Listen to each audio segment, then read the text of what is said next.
Bonjour à tous, salam, dzień dobry, buongiorno, ni hao, namaste, buenos dias, hello, vous êtes sur Yalla Dimanche.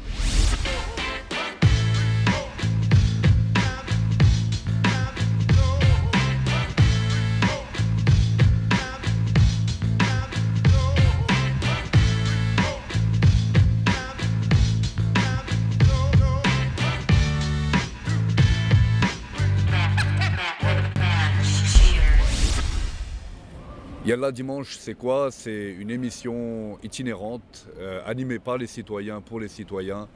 À chaque émission, le thème va changer, le lieu va changer, les invités vont changer et l'animateur va changer. Autant vous prévenir, par rapport aux émissions que vous avez l'habitude de voir à la télé, cette émission sera imparfaite. Elle est faite avec les moyens du bord, avec ce qu'on sait faire, mais aussi avec ce qu'on ne sait pas faire. Il y a une citation qu'on aime beaucoup dans l'association qui dit « Essayez, échouez, réessayez, échouez mieux. Aujourd'hui, on va essayer ». Pour cette première émission, on a décidé de nous tenir aux côtés d'une association qui s'appelle Un sourire pour Eddy, une association qui est née suite à un drame survenu ici sur la ville de Torsic, avec elle on va parler du thème de la violence. Tout de suite, l'association Un sourire pour Eddy.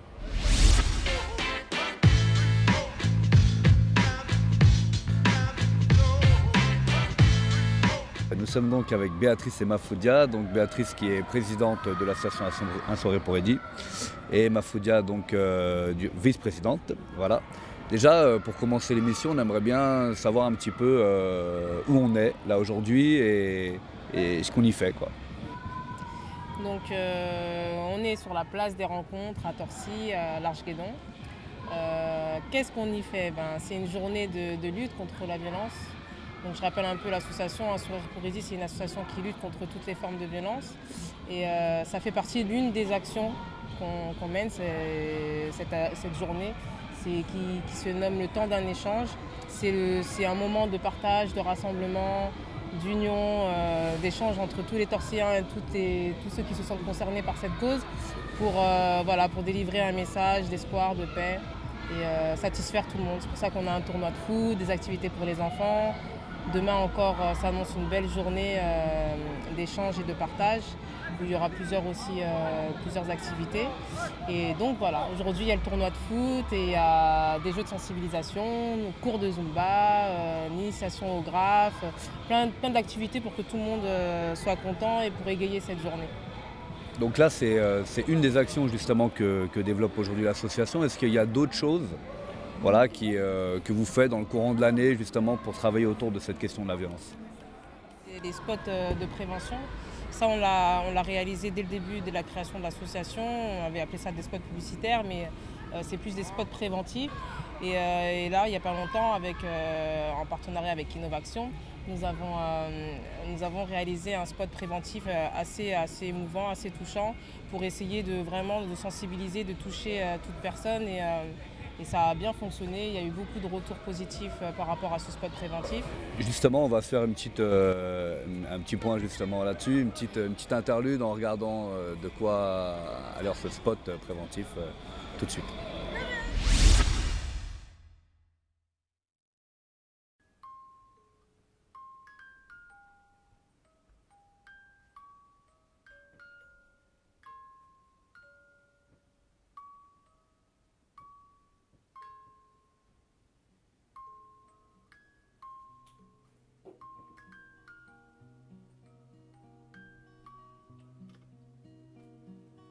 Maman?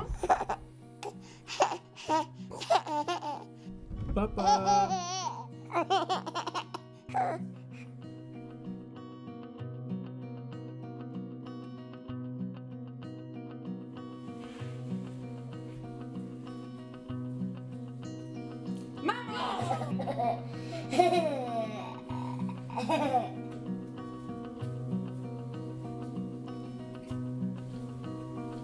Papa!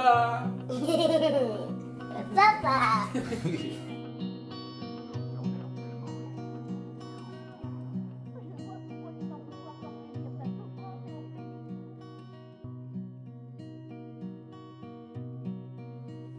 Maman!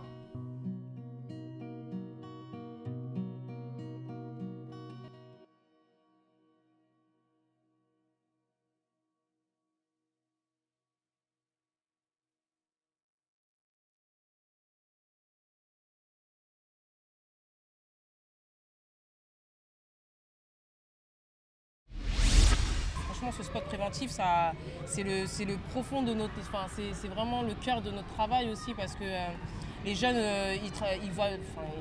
ce qu'ils regardent, c'est la vidéo, il faut dire ce qui est, tout ce qui est réseaux sociaux, tout ce qui est vidéo, c'est ce qu'ils regardent le plus. Et je pense que justement, d'avoir travaillé sur ce spot préventif avec la vidéo, ça permet justement d'avoir une visibilité vraiment sur le message qu'on a envie de refaire ressortir. Je pense que les choses qu'on a pu remarquer actuellement, c'est que le jeune, il a du mal à s'ouvrir, à partager les choses ou à tout simplement se dévoiler et pour nous dire quelles sont ses souffrances et les causes. Et c'est pour ça que le temps d'un échange, c'est important. Ça va au-delà même de cette journée, parce que c'est tout un travail qui se fait en amont. Et je pense en fait que c'est ça, c'est pouvoir en fait laisser à la jeunesse s'exprimer, les écouter et c'est cette difficulté-là en fait. Et c'est pour ça qu'on a vraiment recentré le temps d'un échange sur la jeunesse, pour que vraiment ils participent à cet événement parce que on trouve cette souffrance où les jeunes ils se sentent incompris. Et souvent je suis partie les voir ces temps-ci, ils m'ont dit mais nous on vient jamais nous parler. C'est la première fois qu'on vient nous parler de l'association et tout ça. Et je pense que c'est important d'aller les voir, de leur expliquer pourquoi on a créé l'association, qu'on est là on est là pour eux et qui doivent utiliser cette association en bref pour pouvoir dire tout ce qu'ils ont à dire. Le combat, on ne pourra jamais le mener seul. Ça veut dire qu'il faut tout un collectif derrière, il faut toute une mobilisation pour que le message y soit grand. Parce que la violence, ça touche tout le monde et tout le monde doit se sentir concerné. Et je dis doit, c'est un impératif, mais c'est important que les gens se sentent concernés parce que la perte d'un proche, ça peut arriver à tout le monde. Et ce combat, il ne peut être fort seulement s'il y a une mobilisation autour, s'il y a des partenaires autour, des gens qui s'investissent, qui donnent de leur temps, et qui nous apportent juste leur savoir qui fait que chacun met sa petite pierre à l'édifice et du coup ça prend une ampleur monstrueuse et franchement ça peut être, c'est génial.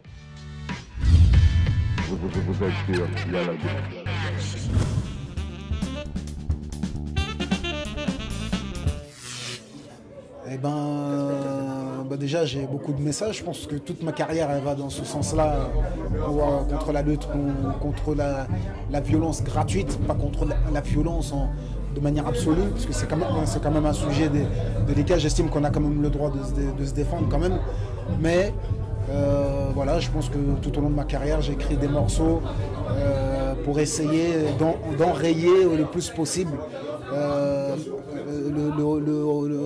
le recours systématique à la violence, des morceaux comme Deux Issues, comme Cessez-le-Feu, qui était dans mon premier album solo, et d'autres encore. Moi je viens d'un quartier, Clichy-sous-Bois, Montfermeil, à entendre les gens c'est grave chaud, et les gens ils veulent pas venir jouer chez nous, ils ont peur, c'est pas vrai. Vous pouvez demander à Naotem qui organise des tournois aujourd'hui contre la violence, il est venu plusieurs fois chez moi, ça fait plusieurs années qu'on travaille ensemble, et il te le dira, moi chez moi vous venez, vous êtes comme chez vous. Comme moi, quand je vais chez les gens, je suis chez moi. C'est-à-dire que j'accueille bras ouverts, la bonne éducation. Quand tu éduques bien tes jeunes au football comme dans la rue, parce que je suis éducateur aussi dans la rue, ça se passe toujours bien. Pendant le premier rang, il y a une matière qui m'a fait mal toute ma vie, l'anglais. Première heure de cours en 6e, la prof, elle arrive, elle te parle en anglais. Laisse-moi tranquille, je comprends rien du tout, madame. Heureusement, le R&B il est arrivé. Quand le R&B il est arrivé, j'allais voir la prof, je disais « Madame I'm crazy for you, Mr. DJ. You're not alone. » Après, avec qui je me mais il y avait plus bête que moi en anglais. J'ai un pote qui est tellement nul en anglais qu'une fois il draguait des anglaises. Il est venu me voir, il m'a dit « Eh Walid, comment on dit yes en anglais ?» Très très nul. On a passé un oral d'anglais. Il s'est pointé à l'oral d'anglais. La prof, elle lui a posé la première question. Elle lui a dit « Do you speak English ?» Il lui a fait pas 8 ans. Elle lui a posé la deuxième question, elle lui a dit « What's your name ?» Elle a dit « Name. »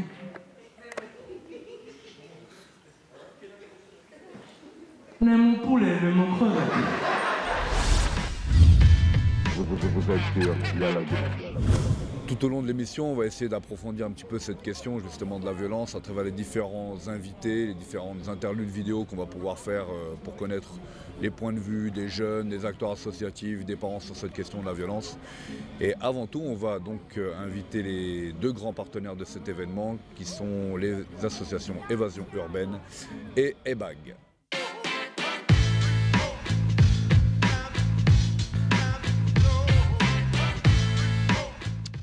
Ok, donc on est avec les invités en question dont nous a parlé Béatrice. Donc on a Naoutem de l'association Évasion Urbaine, on a Jean de l'association EBAG et Maudit qui a fait le lien un peu entre les deux associations parce qu'il est, investi un petit peu dans les deux. Ils vont nous parler un petit peu de ce qu'ils font justement. La première question que j'aimerais poser aux invités, c'est que donc on a parlé avec Béatrice de la difficulté du thème justement de la violence et que parfois on travaille, il y a tellement d'acteurs qui peuvent être concernés dedans. Nous, la première question qu'on se pose, c'est comment est-ce que les associations, elles arrivent à trouver leur place justement sur cette question-là? Comment est-ce que vous traitez cette question-là à travers votre association? Et comment est-ce que vous êtes investi un petit peu là sur cet événement? C'est dans les valeurs déjà qu'on partage dans l'association. Évidemment, il y a déjà un gros travail de prévention, de sensibilisation, il est naturel déjà. Après, c'est sûr que dans les lieux où on travaille, c'est une thématique centrale déjà. On sait, on la côtoie tous les jours, auprès de nos jeunes, auprès du public avec lesquels on côtoie. Donc voilà. Après, dans nos associations, dans nos actions, c'est un peu plus compliqué de parler de violence en tant que telle. On essaie de sensibiliser, on essaye de faire le travail, mais je trouve que voilà, on n'a pas cette légitimité-là qu'aujourd'hui, il y a une association comme Un Sourire pour Eddy. Ok, merci Naoutem. Jean, de ton côté, comment, par rapport à toutes les questions qui viennent d'être abordées là, comment est-ce que tu situes l'association EBAG et le travail que vous faites? Il faut remonter quand même à l'histoire de EBAG. Parce que EBAG a été créé d'abord par un collectif. Un collectif qui a réagi sur des actions de violence dans le quartier. C'est-à-dire qu'on a été victime de cambriolage, il y avait des trucs différents. Et la question c'est de se dire qu'est-ce qu'on fait? Est-ce qu'on baisse les bras? Est-ce qu'on s'en va? Ou est-ce qu'on essaye de faire quelque chose pour que les choses aillent mieux? Et puis en réfléchissant très vite, on s'est aperçu qu'il y avait un domaine sur lequel il fallait qu'on insiste, c'était le domaine de la relation familiale, en particulier une aide aux parents. Vous avez grandi ici, vous avez vécu ici. Est-ce que cette forme de violence-là, vous avez pu la ressentir, vous, de votre côté, en vivant dans un quartier? Et si oui, comment, quoi? Moi, je vais même rajouter que même nos représentants, moi, des fois, je m'amuse à regarder les mardi après-midi les débats à l'Assemblée nationale. Et je pourrais même te dire que des fois, par moments, c'est violent, même au niveau de nos élus. Donc tu vois que c'est vraiment tout en haut. Et même quand on regarde des films télévisés, après, des fois, quand on a la chance d'intervenir auprès d'enfants dans des écoles, on s'aperçoit que maintenant, ils s'identifient beaucoup aux films, aux séries télévisées.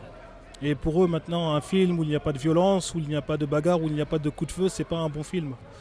Donc tu vois que la violence, elle est diffusée. Hein. La violence, elle est vraiment diffusée au quotidien. Et aussi, il y a la violence aussi quand on est issu d'un quartier, par exemple. Quand on doit je sais pas, faire des démarches, aller à l'ANPE, à la mission locale. Et des fois, ce que l'autre interlocuteur nous renvoie, ça peut être un peu violent.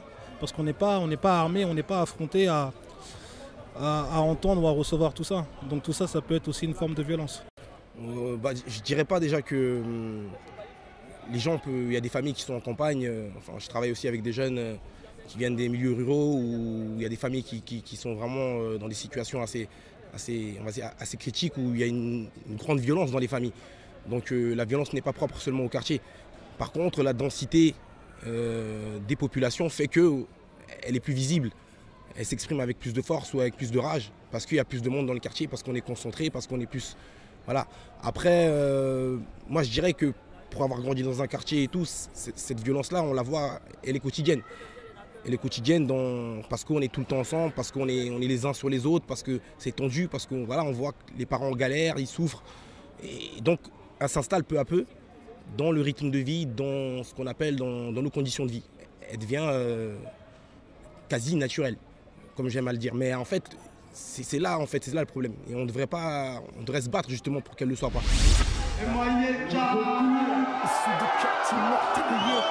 Là où le meurtrier est trop fréquent, la vie du voile, ses conséquences. Je raconte les tripes du ghetto, ces ambiances louches. Quand sonne le fusil à pompe, tout le monde se couche.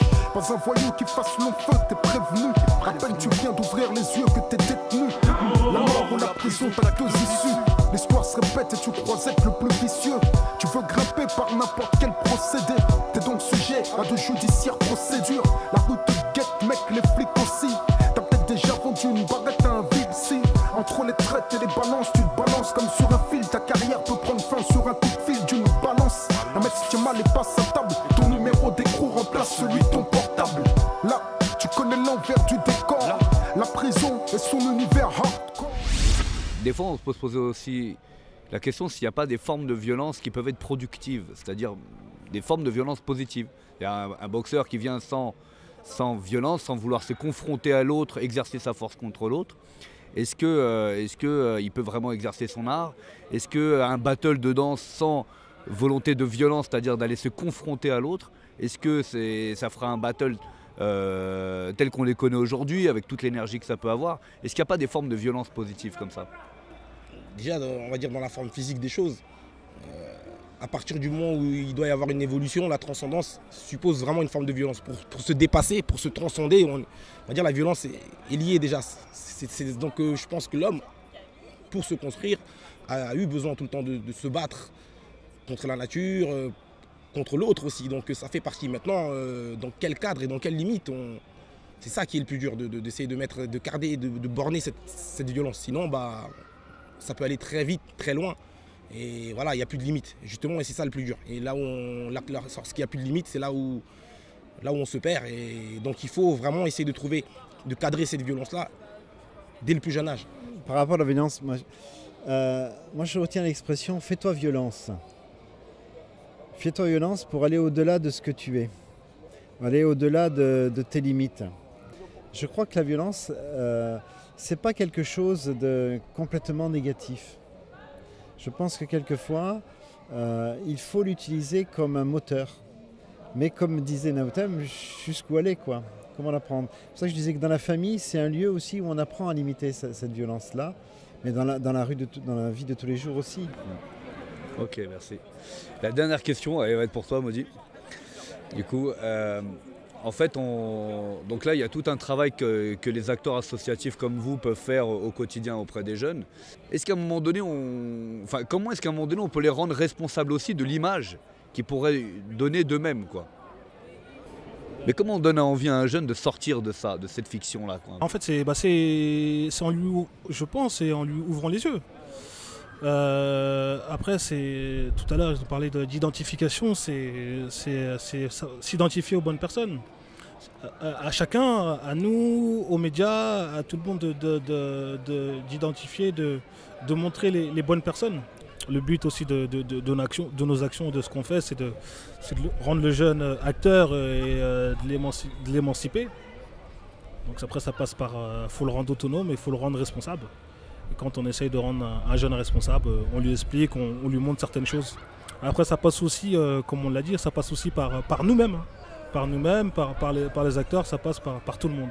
Moi, je veux réagir en me disant, voilà, je suis le vieux entre deux jeunes. Je suis content qu'il y ait deux jeunes autour de moi.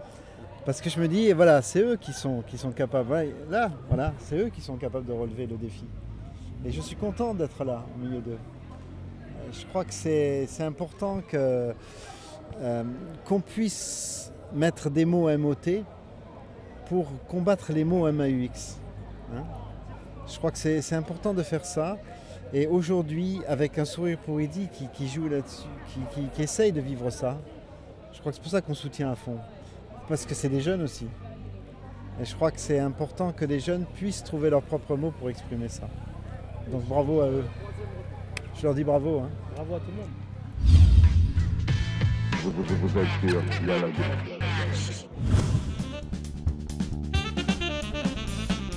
Pendant toute ma jeunesse, toute mon enfance, on n'a fait que se battre entre nous, entre Torcy et Logne. Mais aujourd'hui, j'ai profité de ce moment-là pour ramener des jeunes de Logne ici à l'Arche sur un événement qui fait suite à des incidents d'un jeune du Mail. D'accord, c'est une façon pour moi de marquer le coup. Parce que dans ces jeunes-là, il y en a qui étaient dans la violence entre jeunes de Torcy et jeunes de Logne. Et le fait de les ramener ici, c'est pour marquer un coup. Comme quoi, apprenez à vous connaître, d'accord, sur le temps d'un échange, le temps d'une rencontre de foot ou autre, où les moments informels, il y a les rencontres, mais il y a les moments informels entre jeunes. Et c'est à ce moment-là, ils apprennent à se connaître, ils apprennent à ne pas s'ignorer. Et à partir de ce moment-là, je pense que déjà, on a fait un petit pas. C'est psychologique en fait, les personnes quand elles sont nerveuses, violentes, c'est psychologique et c'est que par le dialogue que tu peux vaincre ça en fait. Faut apaiser les gens. Et t'apaises les gens en leur faisant faire du sport. Que ça soit du foot, du basket, de la danse, du yoga ou ce que tu veux. Tant que le jeune se défonce au sport, il n'a pas le temps d'être violent. Franchement, si je pouvais tout régler par la parole, ça serait bien. Ce que je ferais, c'est que je continuerai comme vous aujourd'hui à faire des manifestations, à dire qu'il faut arrêter. J'essaye tous les jours de le dire au quotidien aux enfants surtout parce que je pense que c'est des petits, il faut leur dire et redire qu'on peut se défendre autrement, qu'on peut se défendre en discutant. C'est sûr que si j'avais une baguette magique, j'enlèverais toutes ces armes.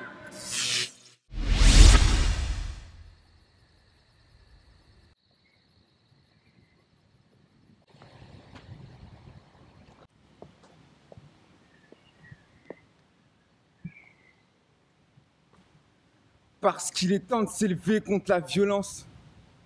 Paradoxalement, je dis qu'il faut qu'on se fasse violence. Et avec mon sourire, je serai armé jusqu'aux dents. Et avec, je riposterai contre les soupirs, jusqu'à ce que j'en soutire des fous rires. Et pire encore, je sourirai à vous étourdir.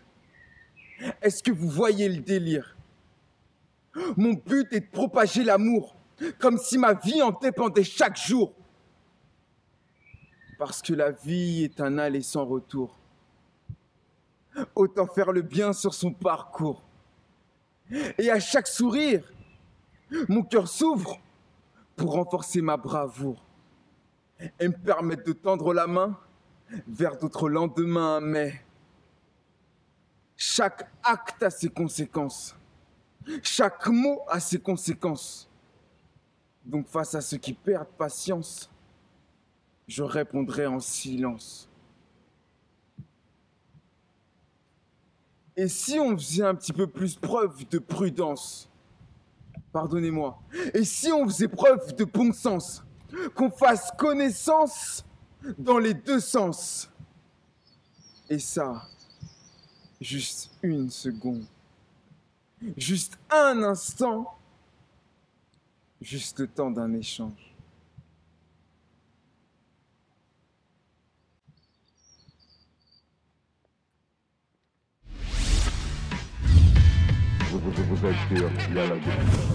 On va faire un petit tour du côté maintenant des artistes qui se sont exprimés aujourd'hui sur ce thème de la violence avec Naduir, les danseurs sauvages et On s'attrape. Tout de suite en image.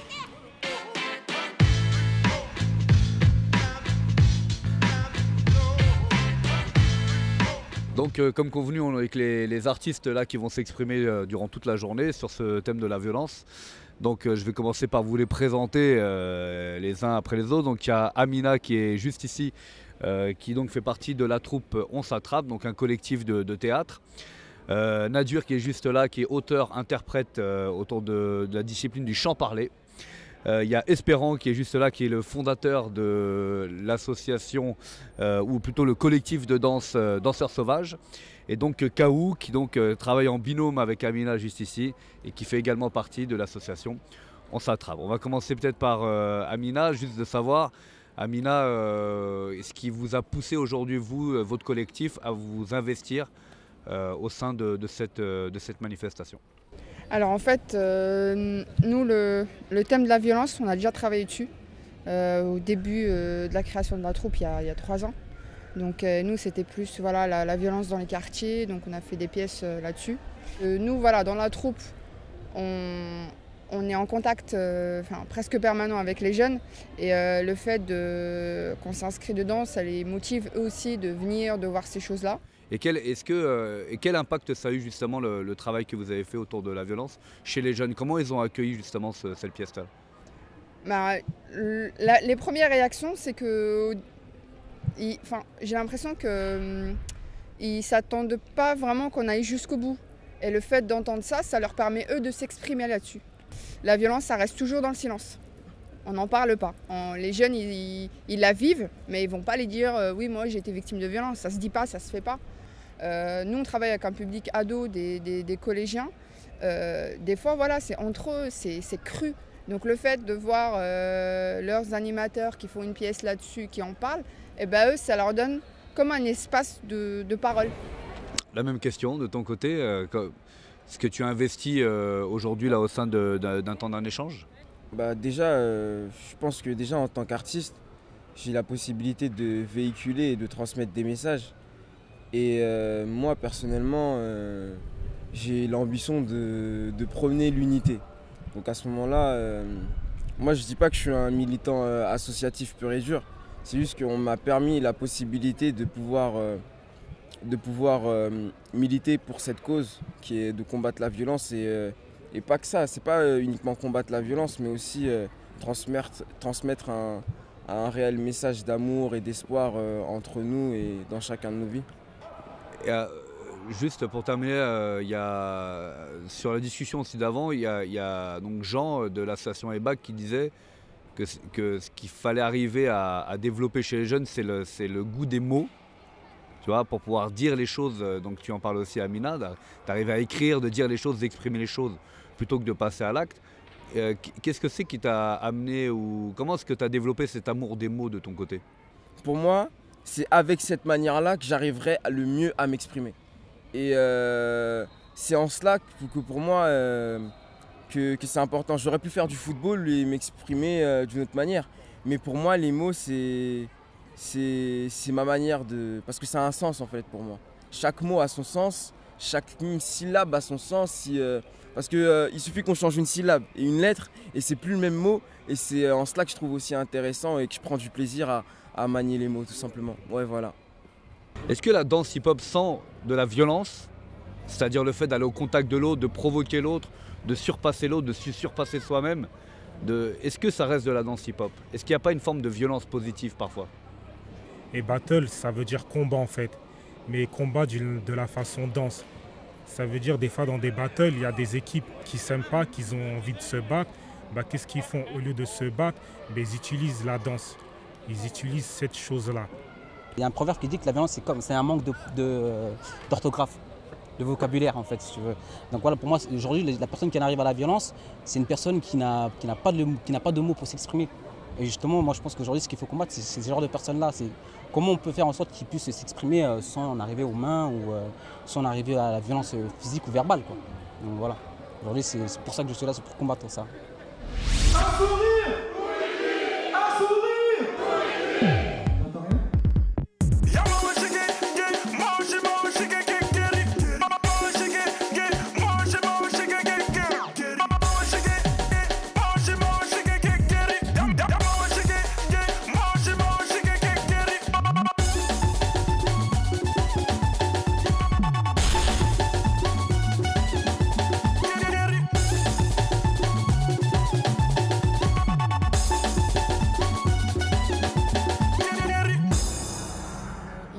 Aussi, c'est les médias. En fait, nos jeunes aujourd'hui, à notre génération, déjà, nous, on avait moins, enfin, les générations de nos parents, ils n'avaient pas tous ces formes de médias qu'ils ont aujourd'hui. Donc, la violence, plus il y a de médias, plus elle s'est propagée. Ce qu'il y a à la télé, ça devient... surtout à la période de l'adolescence, ils ont besoin de références.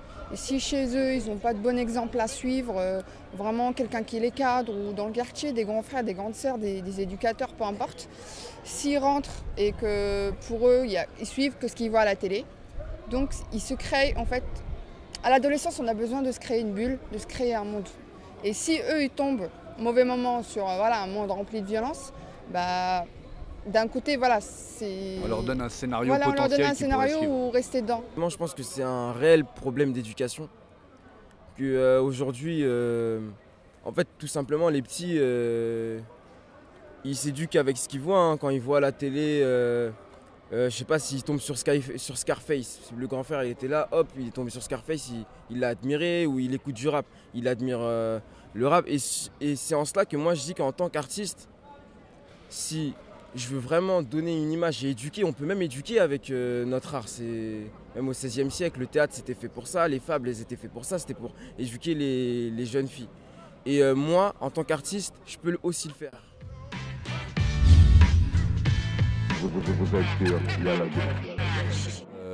Tout d'abord, donc, on tient vraiment à remercier l'association Un Sourire pour Eddy de nous avoir accueillis là, sur le temps de son événement. On lui souhaite une belle route.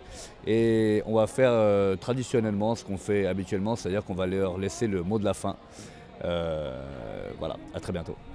Le mot de la fin, quoi dire pour cette jeunesse, tout ce qu'on fait, c'est pour vous. C'est pour vous, on prend du temps pour essayer de comprendre, on essaye, on veut travailler avec vous. Donc j'espère que tout le monde aura passé une excellente journée, que ça aurait été enrichissant, que tout le monde aura participé à tout ce qui se passe.